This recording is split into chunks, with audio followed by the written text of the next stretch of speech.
Olá, nós vamos falar hoje sobre o uso do GNV, o gás natural veicular. O GNV começou no Brasil por volta dos anos 90 e hoje os kits de conversão dos veículos já está na sua quinta geração, ou seja, nós já estamos bem avançados com relação à tecnologia da utilização do GNV dentro dos veículos, né? O GNV é um combustível muito menos poluente, é um combustível muito mais econômico, mais seguro. Para a gente ter ideia, a cada 1.000 quilômetros rodados com gasolina, hoje a gente tem um custo de aproximadamente R$406. Para o etanol, 372. E para o GNV, a cada 1.000 quilômetros, eu tenho R$176, menos da metade do valor que eu gastaria com a gasolina. Evidentemente que tem que fazer a conversão do veículo para a utilização do GNV. O GNV ele é produzido pela Petrobras, né? A Petrobras é o único produtor de gás no Brasil. Então, ou quando você produz lá na plataforma ou dentro do posto de petróleo, ou o gás, ou ele é reinjetado, ou ele é conduzido na tubulação com reservatório e pressurizado, ou ele é queimado. Então, são essas três coisas. Então, ou você consome, se não der para reinjetar tudo, e se não der para consumir tudo, você vai queimar. Então, a gente pode perceber que muitas vezes tem, nas plataformas, por exemplo, tem muito gás queimando. Por que a gente não pode utilizar esse gás, né, para poder rodar a frota brasileira? Então, percebe, a Petrobras é a única produtora, ela através da BR ou outra distribuidora, ela vai distribuir o gás ou encanado ou em cilindro, né? E os postos, seja ele da qual bandeira que for, vão revender esse produto lá na frente. Hoje no Brasil tem pouco mais de 2.800.000 veículos, e no Espírito Santo apenas 43 mil veículos convertidos a GNV registrados no Detran, né? Uma pesquisa recente que a ANGIS, a Associação Nacional dos Organismos de Inspeção, realizou no mês de junho de 2022, detectou um fato alarmante, que não é diferente do resto do Brasil, né? Numa amostra de pouco mais de 1.000 veículos identificados no abastecimento, 30% dos veículos que estavam abastecendo estavam regulares com relação à inspeção anual. 18% eram veículos convertidos a gás, mas estavam com seu certificado vencido. E 52% dos veículos que estavam abastecendo eram completamente clandestinos, colocando em risco, evidentemente, o frentista, a pessoa que estava abastecendo, e a população em geral. Se você estivesse ao lado ali abastecendo seu veículo com gasolina e outro abastecendo a gás num veículo completamente irregular, poderia ter um sinistro com vítima fatal. No Espírito Santo, o gás, os veículos já movidos a GNV, eles têm um IPVA de 2%. No Rio de Janeiro, esse IPVA é de 1%. Então, lá motiva os veículos serem convertidos para gás. O Rio de Janeiro também é um grande produtor de gás, né? E aqui no Espírito Santo, se a gente for olhar também, o consumo do GNV na matriz energética de gás, ele é menos de 3% do consumo total. Mais de 50% é para a indústria, os outros 40 e tantos por cento é para geração de energia elétrica, né, térmica, e os 3 a 4% é para gás de cozinha, né, e o GNV. Então, qualquer variação, se você pegar a variação mensal, o consumo de gás no Espírito Santo, GNV, é menor do que a variação do consumo. Percebe? Se eu zerar a tributação sobre esses 3%, não faz diferença nenhuma para o caixa do Estado, e eu vou estar beneficiando o setor de GNV dentro do Estado, né? Essa é uma percepção que o governo tem que ter, né? No último decreto 5.146R do dia 28 de julho, né, o governo baixou o ICMS do álcool, da gasolina, e o GNV é considerado um bem essencial e indispensável, através da Lei Complementar Federal 194. para mim, eu sou engenheiro, não sou tributarista, não ficou bem claro qual vai ser o tributo que vai ser cobrado em cima do GNV. O GNV no posto, ele atende a uma resolução da ANP, Agência Nacional do Petróleo, resolução 41, onde ele só pode abastecer qualquer tipo de combustível se o tanque do combustível for um tanque homologado. Ele atende uma norma da ABNT chamada NBR 11353, que é a mesma norma que os organismos de inspeção utilizam para fazer a inspeção semestral desses veículos. Por quê?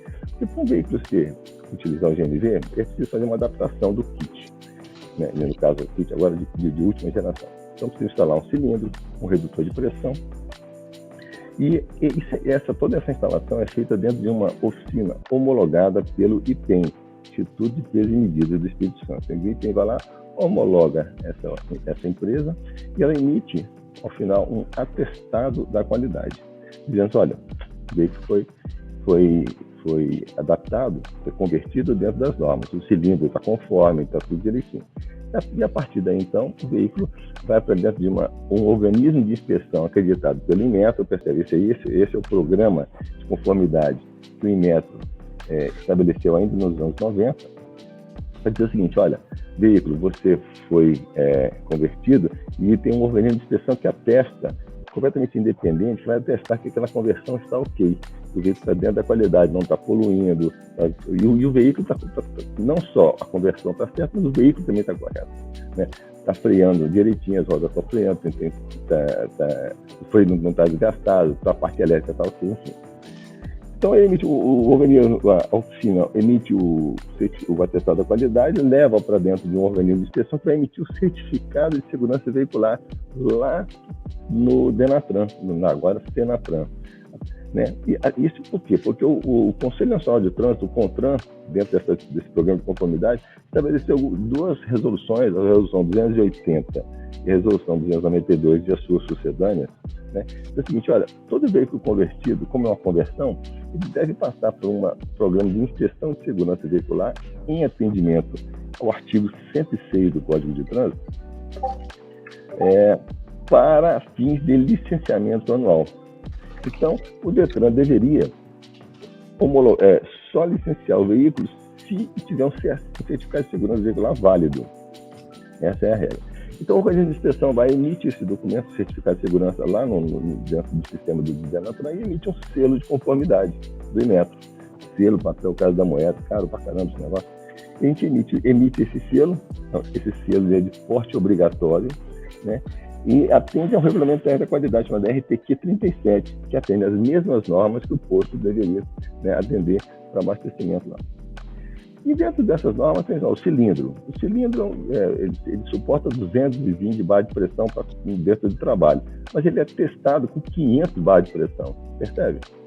500 bar de pressão para terra, mas ele opera só com 200. Quando ele opera com 200, quando ele enche um pouquinho e depois bate, enche um pouquinho e bate. Então, a cada 5 anos, esse cilindro precisa ser girado. Ele gira um pouquinho, então lá na inspeção ele vai verificar. O cilindro foi girado, as válvulas estão corretas, estão no vazamento, está tudo fixado direitinho. Esse é o processo de inspeção que é feito e emitido, então, certificado, que é o selo. O selo garante que o veículo está ok, né? Esse selo, aqui no Espírito Santo, foi objeto de uma lei estadual, a Lei 10.888 de 2018, diz o seguinte, só pode abastecer o veículo se tiver apresentar um selo válido, né?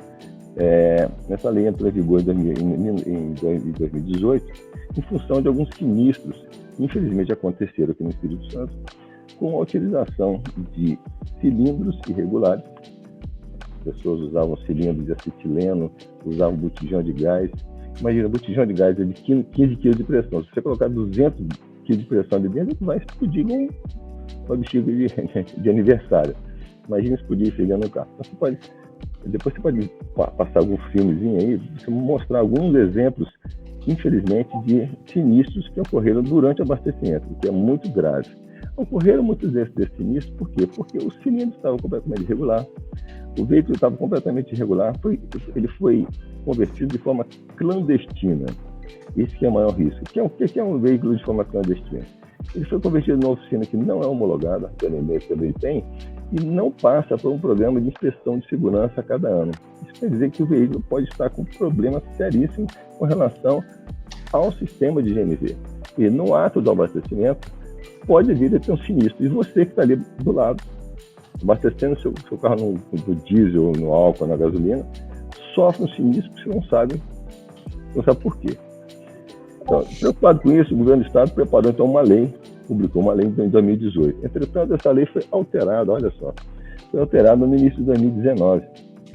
E aí ela foi alterada, infelizmente, para pior, porque nesta ocasião ela permitiu, infelizmente, que qualquer veículo, independente se ele é homologado pelo IPTEM, pelo Detran, você vai na oficina qualquer, converte, vai no posto e abastece. Ele autoriza o posto a abastecer qualquer tipo de veículo. E aí o Estado, na verdade, o Estado ficou cúmplice do processo, percebe? Esse é um risco grave, porque ele colocou em risco a população. Por colocar em risco a população, eu não sou jurista, não sou engenheiro, não sou advogado, mas tem o Código de Processo Penal do artigo 132, que é o artigo 132, colocar em risco outrem. Isto é um delito.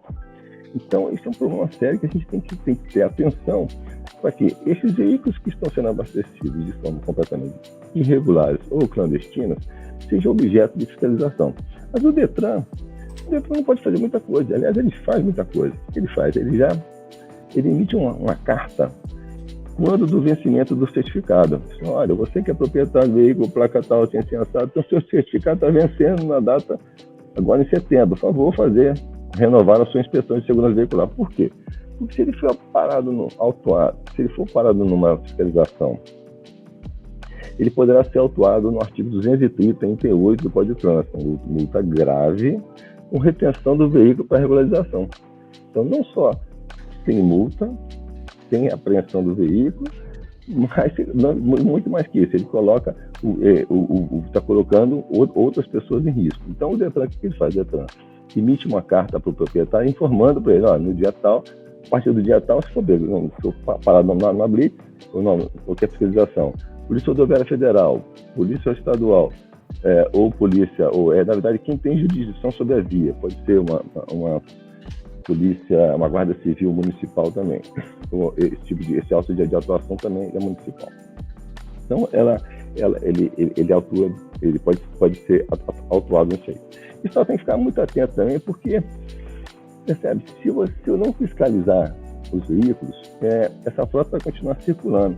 Qual o volume dessa frota? Percebe, se eu tenho 52% de veículo clandestino, isso dá na ordem de 40 e poucos mil veículos, mais de 25 mil que estão irregulares, dá uma evasão de receita, ou seja, o Estado deixa de arrecadar algo em torno de 16 milhões de reais por ano, só porque não fiscaliza este pedacinho de veículos que são hoje cerca de 43 mil veículos que são que o Detran sabe que são GNV, mas tem outros 50 mil que não sabe, está circulando completamente irregular.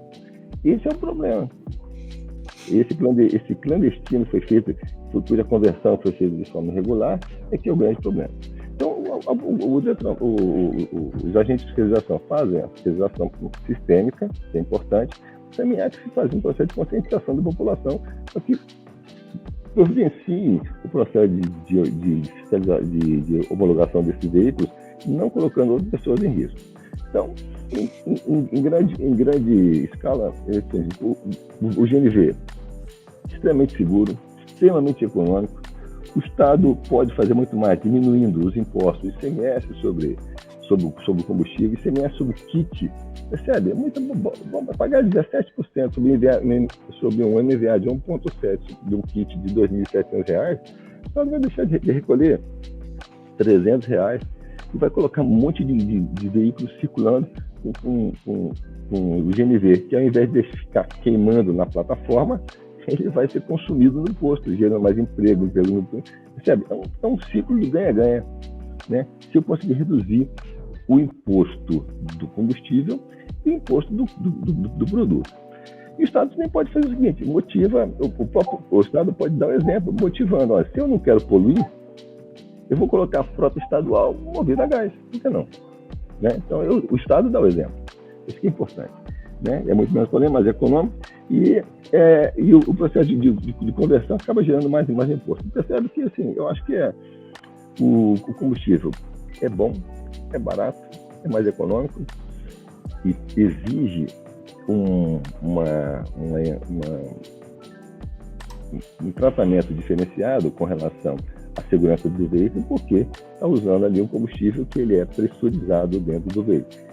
O tanque, o cilindro não tem problema, completamente frio, uma parede grossa, quase 1 centímetro, não tem problema, desde que seja o cilindro normal. Não pode ser um cilindro danificado, tem que ser um cilindro preparado para o GNV. Né? Os postos de conversão são homologados pelo Inmetro, pelo IPEM, no Inmetro, então, ou seja, o pessoal é completamente estão muito bem preparados para isso. Os kits são de última geração, são modernos, não tem vazamento, não tem nada. Mas é que sim, eu acho que toda a ambiência legal, né, do programa de conformidade já está pronta. Precisa, evidentemente, o Estado se preparar para não colocar a população em risco e conscientizar os que estão convertidos de forma irregular a regularizar esse veículo logo para poder que todos possam ter segurança no abastecimento e na conversão desses kits.